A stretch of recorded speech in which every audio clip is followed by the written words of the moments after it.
Las Cisco Muertes. What does that mean? Deep within the Jurassic Park lore, there exists a small island chain 200 miles southwest of Costa Rica. The archipelago consists of Isla Matanciros, Isla Muerta, Isla Peña, Isla Tacaño, and the biggest of the chain, Isla Sorna. These islands are known amongst natives as Las Cisco Muertes, Spanish for the 5 deaths, a name given to these ancient isles from a Native American myth about a brave warrior who faced a different execution on each of the 5 islands: burning, drowning, crushing, hanging, and finally, beheading. At rare points of these historic islands, large temples can be found overgrown and in ruins, complete with colorful illustrations of the executions that took place on each individual isle from the myth. The artwork by this ancient civilization was documented by German scientists in the book Die Fünf Todesarten. The names of the islands alone keep local fishermen away through superstition and fear. Translated roughly, Pain Island, Slaughter Island, Death Island, and Stinging Island don't really sound like the best places to be. Sorna, however, is rather different. The name of this massive landmass translates to something along the lines of Sarcasm Island, or even the Island of Irony. Out of all of its neighboring islets, these particular lands appear to be the most mysterious, and in reality, the most deadly. International Genetics Incorporated purchased this island from the Costa Rican government for development of John Hammond's grand vacation resort, Jurassic Park.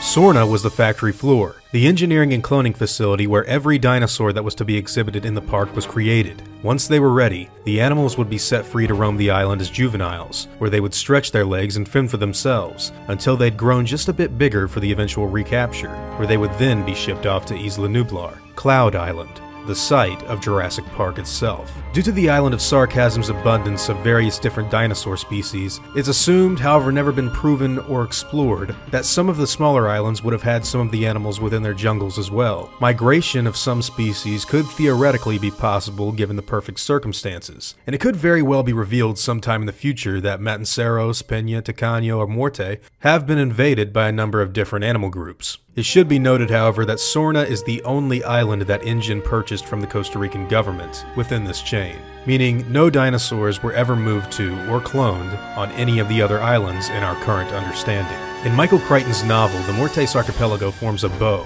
However, in the film series, it's shown to take on the shape of a crescent moon. In the Lost World Jurassic Park, Nick Van Owen has a brief conversation with the captain of the ship the Gatherer team uses to move their equipment into Site B. He warns the men of the strange occurrences that have happened around the chain, and says that he will not stay anywhere near these islands. Some fishermen have been revealed to have passed by a little too close, and were never heard from again. The dinosaurs more than likely being the primary culprit of such disappearances. La Salle was a disciple of Roland's, sometime poacher, fancied himself a master hunter. An ex-policeman from South Africa, a sort of soldier of fortune character, known as the Maharaja to his fellows, highly skilled, but only works alone. He was meant to radio for picking up from the comm station. The hunters landed on May 13th, 1997, deep in the island's southwest. Most of them had worked at my African parks for years. They never stood a chance.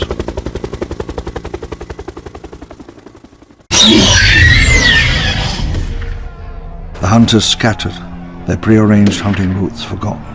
Only a third of their number appeared at the rendezvous. Martin A.S. still missing. Karamcheti V. still missing. Sullivan R.M. still missing. Van Hall S.T. still missing.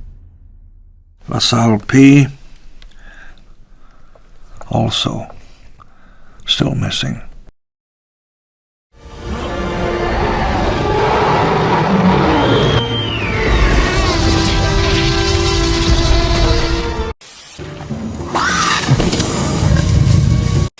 So, all of us already know that a majority of the InGen hunters were killed off-screen by the velociraptors that were hunting in the long grass. Despite Ajay's persistent warnings about venturing into the grass, this is where all of them eventually wound up, and it's unfortunately where we're led to believe that most of them died. Now, one particular hunter that I personally believe to be really interesting is alluded to being among the people who died during this scene, and that hunter's name was La Salle, the disciple of Roland Timbo, whom you just heard John Hammond talk about moments ago. These audio files, of course, come from the widely maligned video game Jurassic Park Trespasser. But if you happen to catch my playthrough of that game on this channel, you'll probably know that those audio clips never came up at any point in the game. This is because the character of La Salle happens to be one of the parts of Trespasser that was cut out during the rush development, but his existence was initially planned to come up during the level called The Ascent, which features tons of velociraptors and the occasional hunting Albertosaur. It's for this very reason that I believe the character to be the most overlooked member of the InGen hunting party from the Lost World, and calling him that doesn't seem like such a stretch to me since he wasn't even in the movie. All we really have to go by is what's been left behind on Trespasser's audio tracks. That being said, this guy was being touted as an ex-South African policeman, a soldier of fortune character called the Maharaja by his fellow hunters, and someone who worked under the Roland Timbo himself. We know more about this guy and where he comes from than we do people like Dieter Stark, Carter, and even Ajay Sidhu if you don't count the deleted bar fight scene. So why did he get cut from the game? Well, my best guess is that La Salle ended up on the cutting room floor because of the same circumstances that hurt most of the other Trespasser content. They just had to get this thing out and release it as soon as humanly possible. And you can tell that there's some stuff missing when you play the final product. But you know, for me personally, the entire idea of John Hammond calling out various members of the hunting party and proclaiming them to be missing is something that I just find to be pretty damn cool. I think one of the reasons I view this deleted character and the entire idea of missing hunters in such an intriguing light happens to be because we don't really see too many of them get killed on screen. Sure, we know some of them got tugged down under, never to be seen again, and there is the one dude with the spotlight who got pounced on by a raptor visibly in the movie, but apart from that, we don't get a good visualization of what happened to everyone else. And judging by both Hammond's dialogue, as well as some of the crew that's seen helping Ludlow take the Rex off of the island, there had to have been some extra guys that made it out of that long grass alive. In fact, in Jurassic World, one of the InGen mercenaries that shows up with Hoskins is actually played by the same actor that tells Carter to hurry the hell up. Chad Randall played both roles, and there's actually a lot of speculation in the deeper fan community that this could mean that the character that was brutally killed by Delta was one of the only surviving hunters from the Lost World. If that happens to be true, I gotta say that is something I really like. Unfortunately, it's unlikely that we'll ever get any more information on La Salle anytime in the foreseeable future. Trespasser is, after all, pretty difficult to fit into any sort of film canon, and I don't think Universal plans on revisiting this old game that got critically beaten into the ground back when it was released. I had to do a bit of digging just to get the audio files on this dude, and as soon as I found out about his existence, I actually wanted to share that information with all of you guys ASAP, because I know it's something that isn't really well known by too many people. Plus, hearing John Hammond talk about guys that have died on Site B is just too cool to keep to myself. I need you to send rescue immediately. Isla Sorna, or Site B as it's often called, was the island in which InGen bred most of its animals. You see, after a certain amount of time was given for the dinosaurs to grow and mature on this faraway island, they would eventually be rounded up and shipped off to Isla Nublar for exhibition in Jurassic Park. But after the incident of 1993, the plans for a working dinosaur park were promptly put on hold, and shortly after, Hurricane Clarissa would wipe out most of InGen's facilities on this second island. When that happened, a pretty high number of dinosaurs were released and left to fend for themselves in this modern-day Lost World. And as far as we know, from the mid-1990s all the way up to 2004, Site B was a place where dinosaurs lived in an undisturbed sanctuary off the coast of Costa Rica. Now, the information that I'm about to go over in this video is derived from a few basic places, namely the two films from which Site B played a major part, The Lost World and Jurassic Park 3. But secondly, I'm going to be going over the final population count done by InGen before the events of the second film, which was surveyed 4 years before Peter Ludlow's Harvest Team landed, as it was recorded in 1993. And that list states the following. As far as sauropods go, after the fall of Jurassic Park, Isla Sorna was home to 10 free brachiosaurs that were left on the island, as well as 4 living mamenchisaurs. These long necks were never recorded mixing together in either of the 2 films, so it can be deduced that they possibly lived in different parts of the island, with the mamenchis taking up refuge in the more redwood-populated areas, while the brachs preferred to graze in a more tropical environment. Living close with both species were the parasaurs, whose populations sprawled to be quite vast across the island, which is pretty impressive once you understand that when InGen last recorded their numbers, there were only 13 animals that were living there in '93. After a long duration of breeding, we can assume that they were one of the more successful creatures when compared to many of the others. A relative of theirs that was possibly not so successful would have to be the Edmontosaurus, who were left with a total of only 4 specimens after 1993. But unfortunately, they were never seen in the flesh during either of the first 2 Jurassic Park sequels. In fact, the only time we got to see any evidence of Edmontosaurs living on Site B was when a skull of one of the animals was found decaying in the nest of a mated pair of tyrannosaurs, suggesting they didn't make it too long after the company left. Interestingly, other herbivorous dinosaurs were absolutely thriving, with massive herds of Triceratops and Stegosaurs moving together in social groups all over Site B. InGen had only recorded 10 Trikes and 11 Stegos living on the island before they left, so seeing them grow in numbers so quickly is pretty remarkable. The plant eater's horns and spiked tails more than likely had a lot to do with their continued survival, which says a lot about Isla Sorna, because every day would definitely be a fight for survival once you look at the large number of carnivores. Site B was home to no less than 6 tyrannosaurs as of 1993. InGen had originally bred 7, but the oldest of the bunch was moved over to Jurassic Park in 1989. 2 of the remaining 6 are known to have factually mated and produced offspring near the redwood portion of the island. And since it's been believed that InGen's Rex clones did indeed mate for life, it's safe to assume that the pair continue to live together in their territory for the rest of their lives. Also living in relative distance to their stomping grounds was a pack of vicious velociraptors. These animals were concentrated in the interior of the island, and hunted primarily in long fields of elephant grass where their prey would be caught off guard once they'd foolishly wandered in.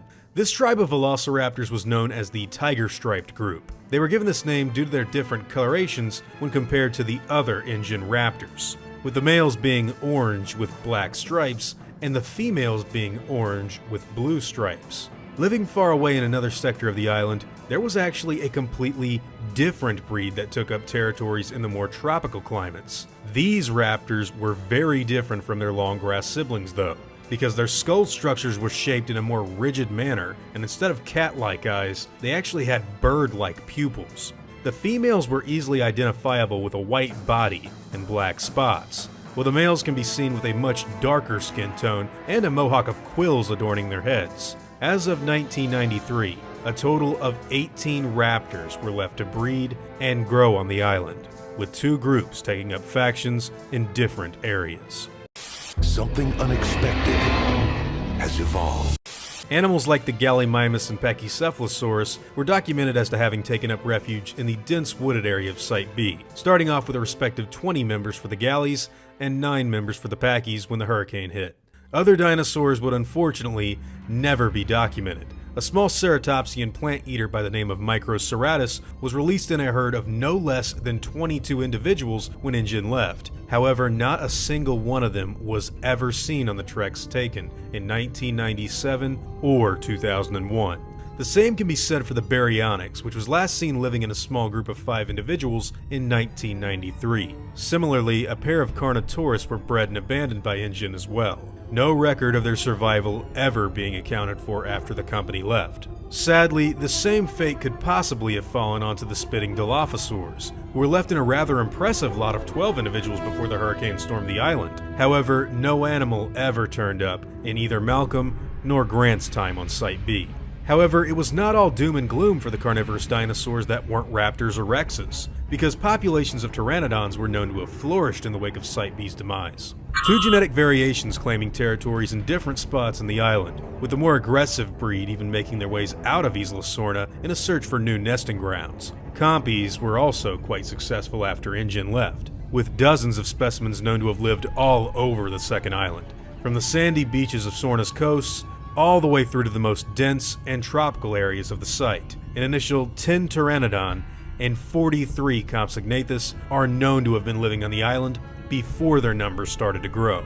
And finally, new breeds of dinosaur were integrated into these environments in 1999. An unknown number of illegally cloned species, including the Ankylosaurus, Corythosaurus, and Ceratosaurus, would soon invade and mingle with the initial bunch of animals that had been released by InGen. The hadrosaurs were only seen to be grazing with their relatives, the parasaurs, in the tropical regions of the island, and the ankylosaurs were known to mingle with a wide variety of other dinosaur species as well.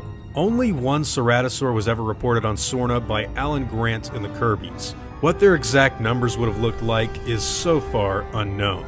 And the last dinosaur that we know for a fact lived on Site B was released onto the island in the same year. This carnivore was of course the massive and quite aggressive Spinosaurus, a gigantic predator that is known to have shown a great interest in and even killed tyrannosaurs that were dispersed in the tropical sections of the island. Now, as far as we know, only one individual is known to have ever lived on Site B, and that individual, as well as the Yankees, Cories, and Ceratosaur, are believed to have seriously disturbed the already fragile and delicate ecosystems that were made up of a wide variety of animals dating from all over the Mesozoic era.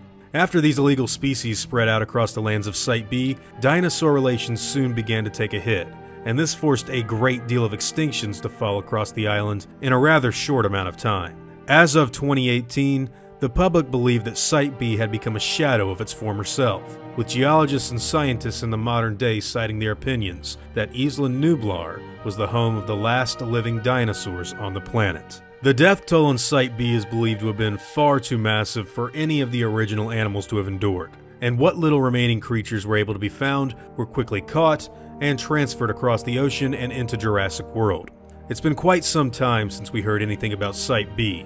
News groups as popular as the BBC don't seem to believe that anything is left of John Hammond's Lost World. I wanted to open up a discussion on Harold Greenwood, the Jurassic Park spy that died on Isla Sorna.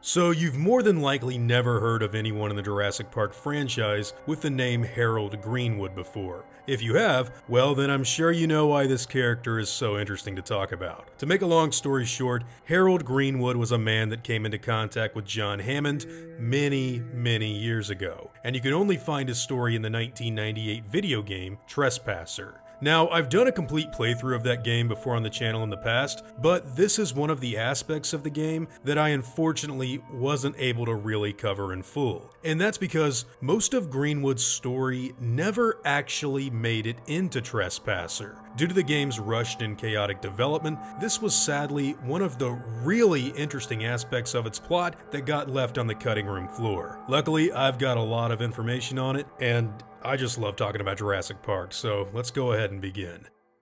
In order to best tell this man's story, I guess it's important to start from the beginning, or at least what we currently know to be the beginning. In 1992, John Hammond would get approached by this Harold Greenwood. The American would describe himself to the billionaire as a former Green Beret, as well as a close friend to his former son-in-law. Eventually, Hammond would grow a certain attachment to the confident man, citing his dashing personality and charisma as important attributes. However, Harold would soon begin to ask the head of InGen a number of odd questions about the company's technology, and John Hammond would soon take notice in some sort of electronic device that Greenwood often carried on his person. From what Hammond knew, Greenwood had built this device himself based off of plans that he'd, quote, found on the internet. Apart from this weird and incredibly vague voiceover that John Hammond delivers to us in the game, there isn't really any other sort of indication as to who this man really was. And if you only go by what's available in the retail version of Trespasser, you're going to be hard-pressed into finding anything else about the guy. Thankfully,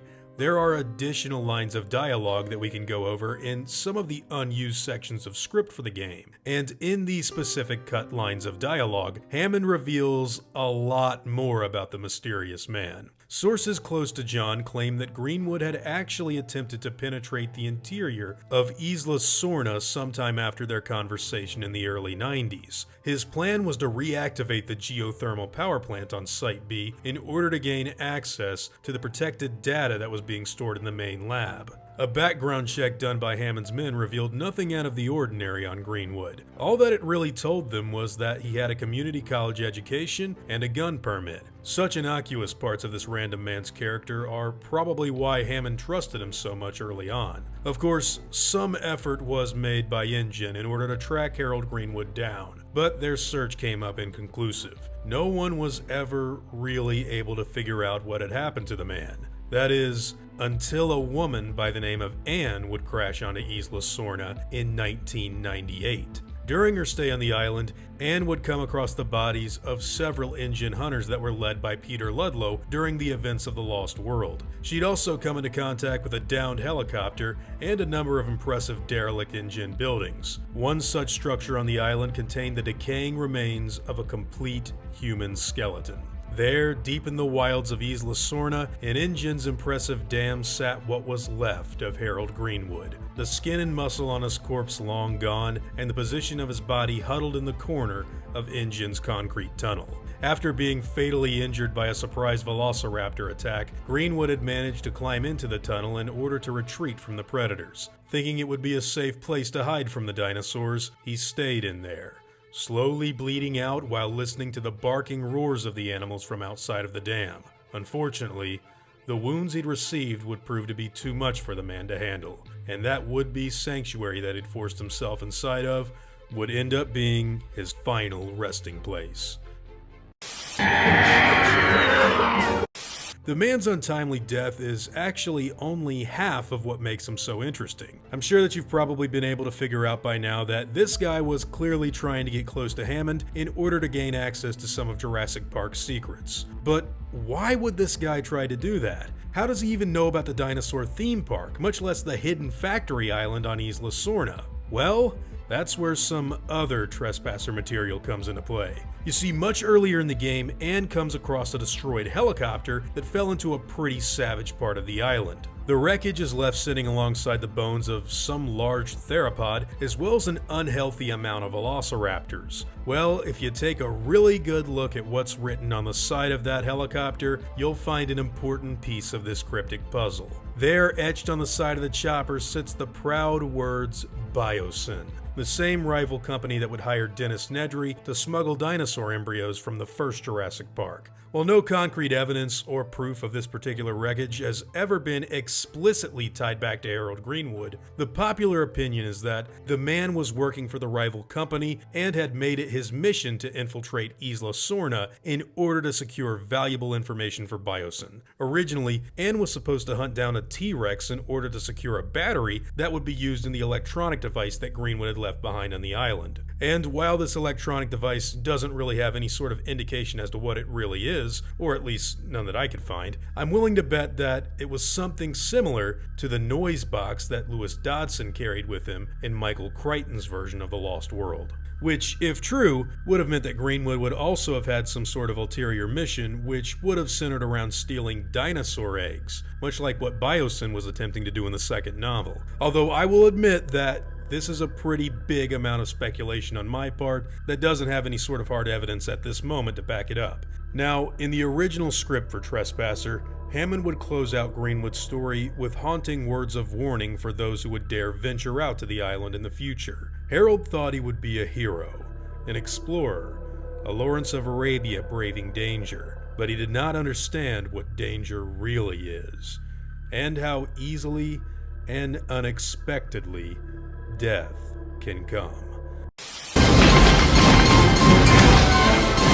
Originating from Michael Crichton's second novel, this small town was built on Isla Sorna in the 1980s and was constructed to accommodate the Site B workers on the island. Being written in a nearly identical fashion to that of the novel, the movie's version of the worker village is run completely off of geothermal power through its harvesting of the volcanic activity that runs beneath the island's crust. In The Lost World, we're shown the dilapidated ruins of the town directly after the famous long grass scene. Nestled at the base of a steep cliff near these killing grounds, the worker village is shown to be overrun with an unhealthy amount of Velociraptors. The tiger-striped pack of the second film are shown to have claimed this area as their territory and defend it ferociously during the last bit of the film's island action. Now, in the movie, we only get to see 4 buildings in the worker village. These are the kiln house, which helped harness the Earth's geothermal power, also the site where Kelly kills the lone raptor, the gas station, where Ian flees from one of the pack members, the boarding house, where several of the workers would actually live, and of course, the operations building, in which Nick Van Owen would radio the off-island InGen reinforcements for help.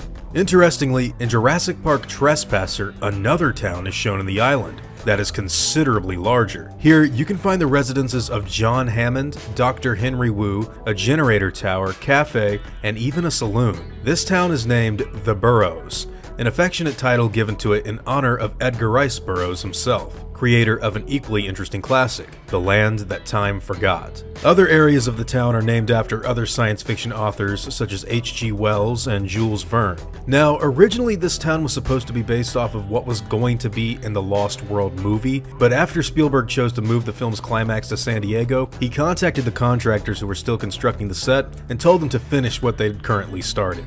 Since only the kiln house, gas station, operations building, and boarding place were complete, that's all that we saw in the movie. Now, surrounding the compound was an electrified fence, broken only by a gate which resembled the one that we saw on the perimeter fence in Jurassic Park. This fence was likely made to keep young dinosaurs from venturing close to any of the InGen workers. Site B's setup was interesting in that its control relied on the scientists releasing the animals into the wild in order to mature a bit before their eventual recapture was carried out, where they would then be sent off to Jurassic Park. If Malcolm knew about any of this, I'm sure he'd say that it was a disaster waiting to happen. And sure enough, when Hurricane Clarissa hit the island, all hell broke loose. Wiping out most of the man-made structures and boundaries that had been set up by InGen, the storm eventually forced Hammond to evacuate the people living there. Now, the exact date of the storm is never honestly elaborated upon in the film canon itself, but the shooting script for the second movie states that it hit the island 24 months before Hammond summoned Malcolm to his mansion home.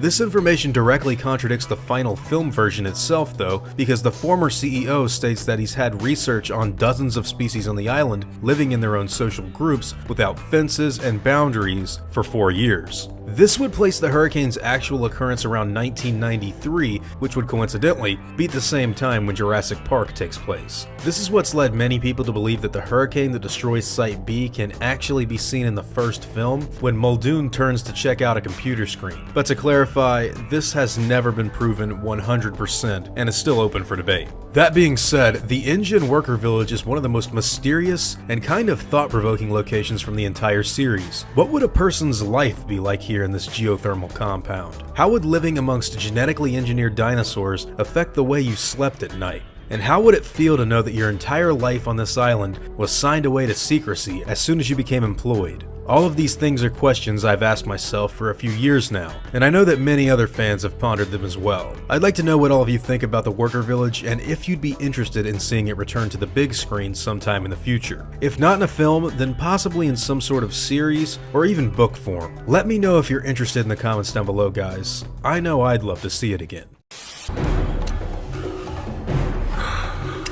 I wanted to talk about something that I never hear get brought up in the Jurassic Park fandom. And that something happens to be the original dinosaur that InGen was supposed to create in the movie canon. Now, the reason nobody really seems to talk about this is actually kind of easy to explain, because in reality, the plans to reveal this creature to the public fell through when a doomed Jurassic Park video game was quickly rushed out to the public.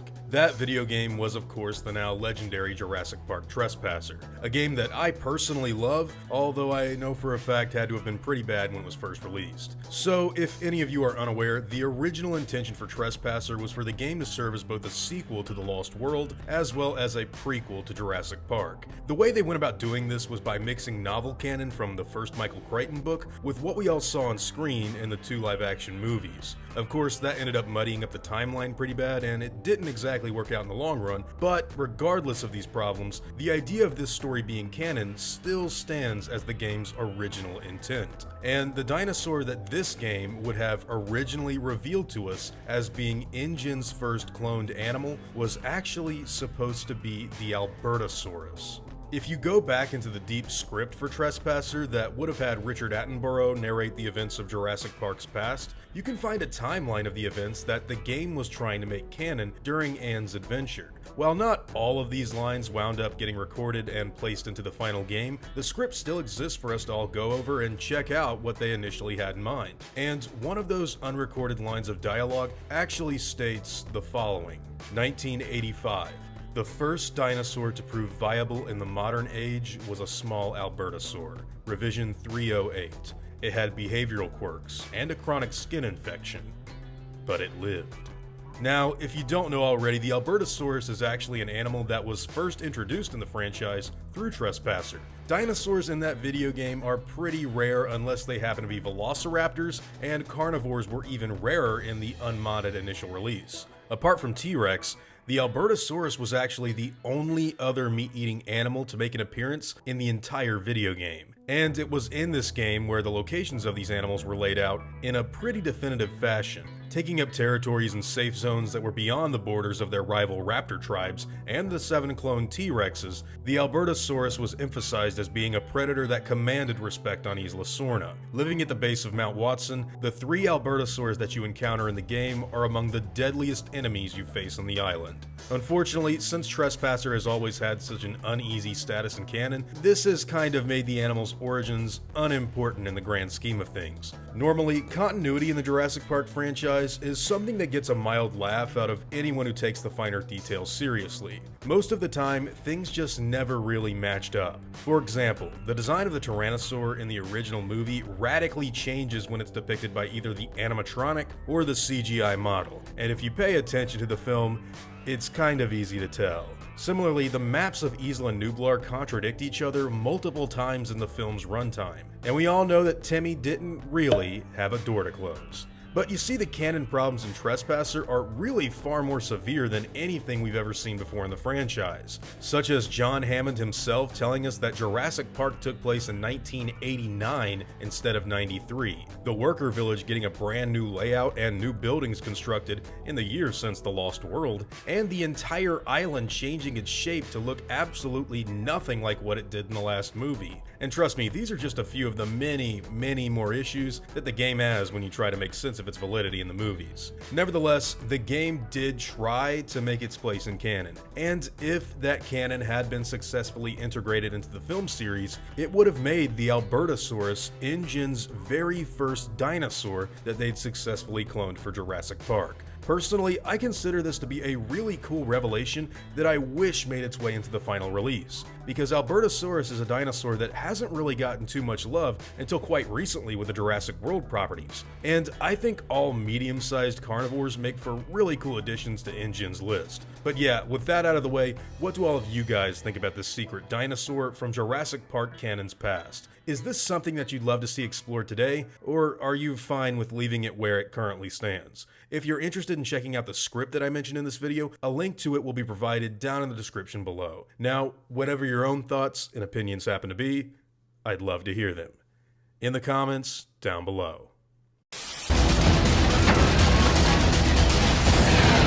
So before I even begin to elaborate on the dinosaurs and what they mean to canon, we have to go over what InGen's list actually is. In Jurassic Park 3, Alan Grant asks Billy to identify the animal that just got done destroying their plane. Billy assumes it to be either a Suchomimus or Baryonyx before he's corrected with the right species, Spinosaurus aegypticus. Now this really confuses Billy because that particular species was not on what the two of them knew as InGen's list, which right then and there was assumed by fans to be a collection of dinosaur species that the company had reportedly cloned. Now apart from this one single line of dialogue of the Spinosaurus not being on InGen's list, there is literally no other references to the list in the movie whatsoever. In fact, there are actually no other references to InGen's list in the entire original trilogy apart from this single line. Back when Jurassic Park and The Lost World were being made, the filmmakers simply chose whatever dinosaurs they liked before dropping them into the films. That's why if you go back and read old JP scripts from the first two movies, you'll see dinosaur names like Supersaurus, Maiasaura, and Hadrosaurus, despite them not being actual dinosaurs on either of the islands. Had it not been for that casual and short exchange between the characters in Jurassic Park 3, nobody would even be talking about what InGen's list is, because InGen's list did not exist before that movie came out. But because it did get brought up in the movie, fans began to wildly speculate about it in the following years. With all of that out of the way, these are the species that we know for a fact were cloned and reported on InGen's list: Brachiosaurus, Mamenchisaurus, Edmontosaurus, Parasaurolophus, Triceratops, Microceratus, Stegosaurus, Pachycephalosaurus, Gallimimus, T.rex, Velociraptor, Carnotaurus, Baryonyx, Dilophosaurus, Compsognathus, Pteranodon, Suchomimus, Allosaurus, Metriacanthosaurus, Herrerasaurus, Segisaurus, Dimorphodon, Apatosaurus, Corythosaurus, Pachyrhinosaurus, Ankylosaurus, Euplocephalus, and Proceratosaurus. Now, in the context of the wider film universe, it's important to note that InGen's initial list is something that stops at the Lost World. Everything after that includes dinosaurs that are not on InGen's list, which even includes animals like the Ceratosaur from Jurassic Park 3. The reason these dinosaurs are not on that initial list that Grant was talking about in JP3 is simply because they were cloned after that list was made public, which obviously would have been before the events of the third film. So to really streamline everything and put it into simple terms, InGen's list, as Grant knows it in JP3, is just a collection of dinosaur names that John Hammond had intended to have in the theme park. That's pretty much all it really is. Of course, after the events of the Lost World, and definitely after the events of Jurassic Park 3, more and more dinosaurs would be cloned for use in Jurassic World. But all of these animals exist on a list of InGens that is totally different from what it looked like in 2001. Creatures like the Mosasaurus, Stygimoloch, and the Pseudoceratops were all cloned after the events of the first 3 movies. So while they are listed as InGen cloned dinosaurs in the franchise, they aren't on that first list that Grant was talking about in the third film. And I really shouldn't have to say this, but if you ever see a dinosaur that clearly isn't in the first 3 movies or listed on InGen's list on the Canon Dinosaur Protection Group website, just keep in mind that it more than likely isn't on the list. If it's a dinosaur that was featured in some kind of obscure behind-the-scenes production material for The Lost World, or an animal that never made the leap from script to screen, it obviously isn't an official dinosaur that was cloned for Jurassic Park. The reason I bring this up is because I've actually seen some people attempt to say that some of the skeletons and even mural arts that are on display in the visitor center count as dinosaurs on InGen's list. And while most people, I hope, will obviously know that to be utter nonsense, I still feel like I needed to mention it here for future's sake. With all of that being said, don't take this video as being the end-all be-all of InGen's list either, because it's actually drastically changed since I've started making YouTube videos. We could find out tomorrow that there were indeed more dinosaurs cloned in secret by InGen with some sort of new release. Jurassic Park the game tried to introduce the Tylosaurus and Troodons this way, and Trespasser attempted to do the same with the Albertosaurs. And while those stories aren't at all official canon, something could come along someday that actually does integrate them into the lore successfully. But for now, as far as the 1990s go, this is pretty much all there is. This is how you make dinosaurs? This is how you play God. In Jurassic Park 3, our protagonists make their way to what is only known as the InGen compound, which should not be confused with the worker village that we got to see in the Lost World.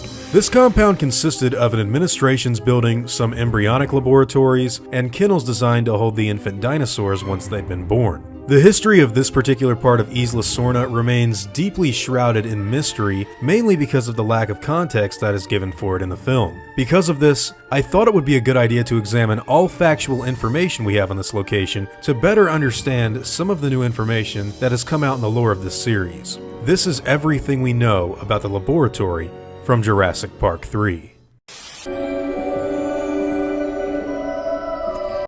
Now, InGen originally had made this place the location of their factory floor. This is where all of their dinosaurs would be cloned, hatched, and taken care of before they were shipped over to Isla Nublar to be featured in Jurassic Park. However, during production, this actually wasn't always the case. Originally, the script for Jurassic Park 3 actually noted that these buildings were supposed to be the same that we saw in the second film. That's why Alan Grant stops to look into the window of the destroyed car that resembles the damage done from a raptor in the Lost World. But after heavy script revisions that were actually taking place while JP3 was being filmed, this ended up being a totally different location in the final product. This is why none of the buildings look anything like they did in the second movie. Quite simply, this is a totally different place. That being said, the inside of this compound is noticeably run down and dirty. One can assume that it hasn't had any maintenance since Hurricane Clarissa ravaged the island and InGen was forced to abandon Site B. However, there may actually be some evidence to support that this isn't the full story as to what happened here. The most interesting part of this complex happens to be the embryonics lab, which comes complete with several dino fetuses inside of large glass tubes. If you've seen the first Jurassic Park, you'll know that this is obviously a very different way to make a baby dinosaur. The purpose of these abandoned experiments was never elaborated on in the film itself. However, new material suggests this could have been the result of people returning to the island after the events of the Lost World. In canon, we know that there exists something called the Gene Guard Act, which outlawed the cloning of any more extinct animals and prohibited travel to either of the two islands that were owned by InGen. This new material has also made it abundantly clear that the Ankylosaurus, Corythosaurus, Ceratosaurus, and Spinosaurus were all animals that were cloned on Site B in 1999 after the events of the second movie. It's said that Dr. Wu returned to the island to conduct experiments before the events of the third film, and if this is indeed the location that he chose to do his work, it would explain quite a lot about the abandoned creatures that we see in this movie. In the glass tubes, we can see the remains of 3 unidentified dinosaurs, the first of which is quite unrecognizable and has only been assumed to being some sort of hadrosaur. A few other fans believe this to be an early Apatosaurus, but the jury is still out on its exact classification. The second fetus is largely believed to be a small, malnourished T.rex. Despite any factual confirmation, the shape of the skull and tiny arms support this theory quite a bit. Now, the final fetus is the one that gets people talking the most. This animal has distinct spines growing out of its back and longer arms than its T.rex counterpart. The skull is also shaped extremely weird and somewhat bulky when compared to its longish neck. It's believed by many that this could possibly have been a prototype version of the Spinosaurus that we see in the same movie. But again, I want to say that this animal's real identity has never been confirmed, which makes these odd experiments just as unexplained as the complex that they currently reside in. No one knows for sure what exactly happened in the walls of that laboratory all those years ago, but its creepy design and relatively haunting atmosphere have left a pretty big impression on the franchise. If this is indeed supposed to be the place that Wu conducted his experiments and created the Spinosaurus, it leaves me with another question that I'm not sure we'll ever get an answer to. What else could he have been doing in that lab? Jurassic Park 3 leaves the door wide open for speculation and fan discussion, and only until quite recently has new information on Site B been revealed to the public. Personally, I do believe that the new information was created to explain a lot of the murky details that JP3 left unexplained, and the return to Sorna in '99 was more than likely meant to connect with this derelict lab from years past. But what do all of you guys think about this? Do you think the embryonics lab is where Wu created the Spinosaurus? Or do you think Henry did his work elsewhere? If so, what do you think InGen was doing to these fetuses in the lab, and what dinosaurs do you think they could be? This is still a pretty big mystery, and I'd love to hear all of what you guys have to say in the comments down below. It's a birdcage. For what? The InGen aviary, or the birdcage as Dr. Grant calls it. Now, this facility is featured prominently in the third Jurassic film after Eric Kirby meets back up with his parents and our group of protagonists evade the formidable Spinosaur. After locking themselves into the entrance and discovering that Billy has stolen Velociraptor eggs, everyone makes their way down the staircase in order to get to the boat that they saw in an earlier scene. As it currently stands, the Site B aviary is honestly one of the most mysterious and unexplained pieces of the Isla Sorna lore. This is mainly due to it housing a very aggressive and radically different looking pteranodon variant to what we've seen in every other entry in the series. Now, during the production and release of Jurassic Park 3, Joe Johnston described this film's pteranodons as being something that InGen didn't tell anyone about. His exact words being the following. The pteranodon is one of the things that Hammond's company was doing without telling anybody about it. They were hatching a lot of different dinosaurs that they didn't admit to, and when they moved out, they basically left the cages open and everybody got on the boats and planes and got out of there as quick as they could.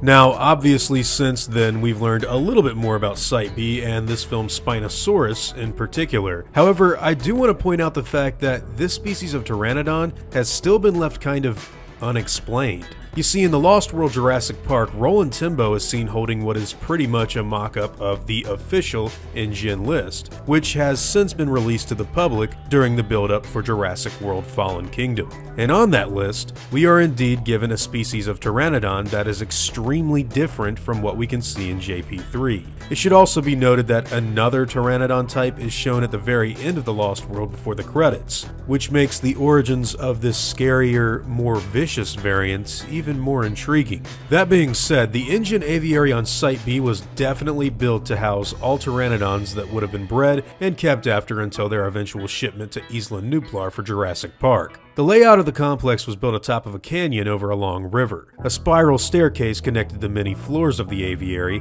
which also came accompanied with long bridges used by Site B's maintenance to more than likely help reach the creatures. Inside of the birdcage itself was a small group of pretty savage pteranodons. During the events of Jurassic Park 3, 4 adult specimens and a nest with several juvenile individuals can be seen during Billy's paragliding rescue. Now, at the very bottom of this badly damaged facility, there was a large metal door. This door was kept shut and tightly locked before all of our protagonists make their way down the observatory staircase, but would of course be left unlocked after they all left on the boat. The movie implies that these specific pteranodons had been locked into this complex since the hurricane that hit the island. However, as I've mentioned earlier, we can see a group of freed pteranodons at the end of the second film, which would have predated this movie's events by a full 4 years. With this information, the operation of the Site B aviary becomes even more interesting and mysterious as more questions present themselves to the audience than actual answers, such as why was the aviary kept locked with these creatures inside of its cage while the different species were able to fly free and live outside of the structure? Did they make it out of the complex, or did they come from a completely different complex that we've yet to see? Now, in reality, there is no answer to this question.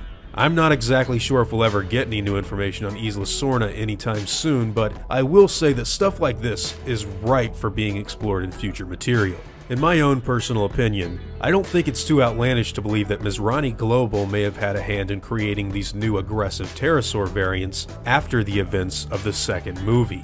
We already know that they are responsible for the creation of the Spinosaurus, along with every other new dinosaur that we got to see in JP3. So in my eyes, it's the only thing that currently makes any sense. But again, as I've stated before, there is unfortunately no answer to this question as it currently stands. Nevertheless, make no mistake, the birdcage was indeed built by John Hammond's InGen back in the 1980s or early 90s in preparation for his tourist attraction Jurassic Park. The facility's old and decrepit look in 2001 are a telltale sign of its long-weathered history of receiving no upkeep. As it stands in the films, it was the containment center for a group of mysterious animals that were kept locked in and shut out from the rest of the Lost World. Everything else there is to talk about the aviary is purely based on speculation. Now, I'm curious to hear what all of you think about this abandoned and pretty rusty InGen complex. What do you think the ultimate purpose was for the Site B birdcage? Are you of the opinion that it was just a complex that was never opened, or do you think that there may be something more interesting that's taken place there after InGen moved everyone out and Peter Ludlow set off with his harvest team? Whatever your opinions and thoughts are on the subject, I'd love to hear all of it in the comments down below. This is where it all began. Before the island, Sorna, Jurassic Park.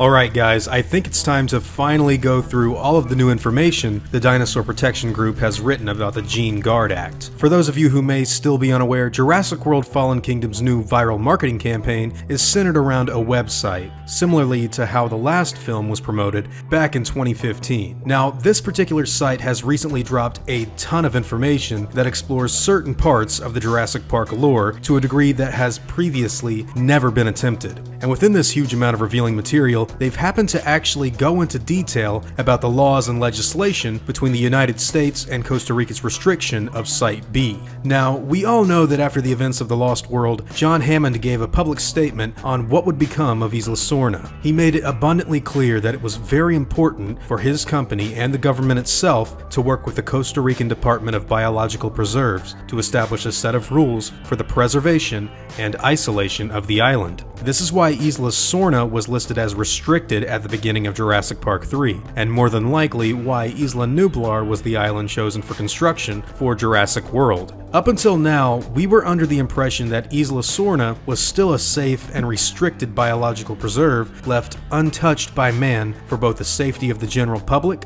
as well as the animals themselves. That is, until now.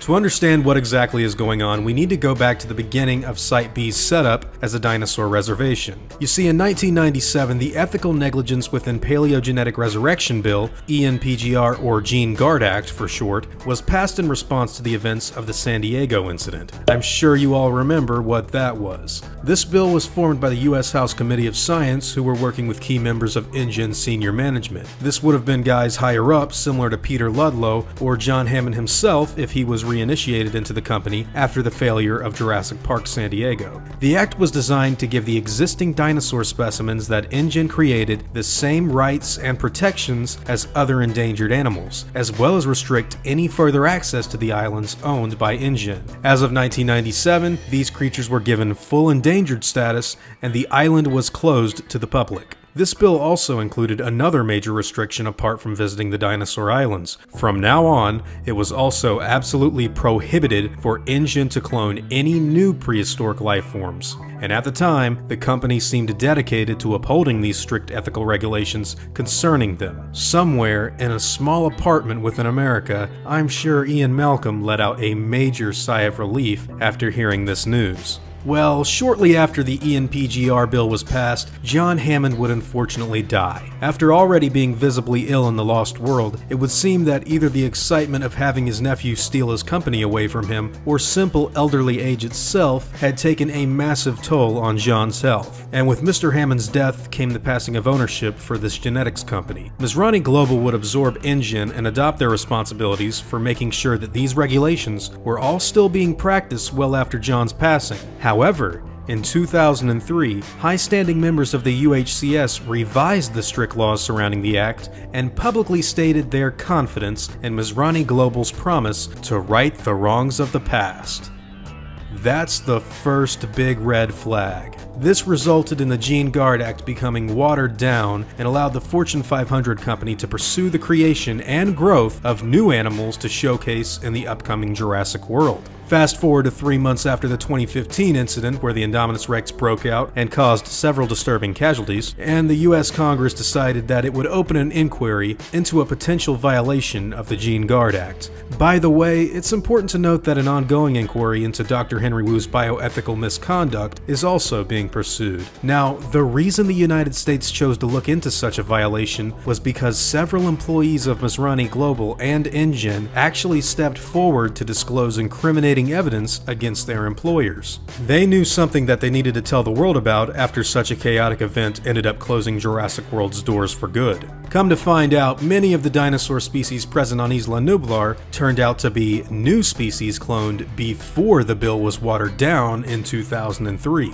That bill, by the way, happened to get changed by the US House Committee of Science through a corrupt and willfully misleading process. That red flag is looking pretty serious now. So what exactly happened to the bill? Well, in 2003, a representative of Mizrahi Global, whose name was conveniently scratched from any records by the way, brought the Gene Guard Act to the UHCS requesting to have the restrictions on further development be lifted for reasons of medical advancement.